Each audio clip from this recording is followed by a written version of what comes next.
Kryetari i Partisë Demokratike Sali Berisha ka kërkuar sot nga qeveria shqiptare shpalljen e gjendjes së fatkeqësisë natyrore në qarqet që po përballen me përmbytje, duke përfshirë Durrësin, Lezhën, Shkodrën dhe Gjirokastrën. Në një konferencë për mediat, Berisha theksoi se mijëra biznese dhe familje janë dëmtuar si pasojë e ujërave të rrëmbyeshëm dhe se shteti duhet të ndërhyrë menjëherë për të ardhur në ndihmë banorëve.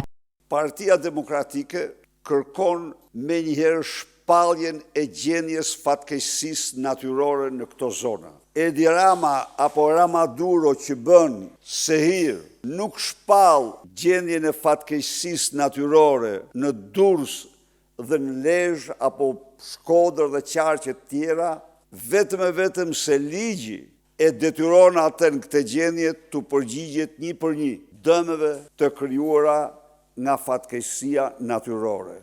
Ai akuzoi qeverinë për korrupsion, duke theksuar se fondet e dedikuara për mbrojtjen nga përmbytjet janë keq menaxhuar. Dhe shkaqet e përmasave të kësaj përmbytje janë absolutisht vjedhja dhe vetëm vjedhja e fondeve. Takspaguesit shqiptar kanë paguar për mbrojtjen e qarkut të Durrësit, Porto Romana dhe zonat tjera, 22 milion euro investim. Kur ndërton rrugë të Florita që shemen 3 muaj pas inaugurimit, nga 73 milion euro në 360 milion, si rruga Quks, Qaf Ploç, që edhe sot është shem, dhe do shemet vazhdimisht, sepse skarpatat janë nanë natyrore, pa asnjë lloj përforcimi. Kryedemokrati kritikoi qëndrimet ironike të kryeministrit në rrjetet sociale.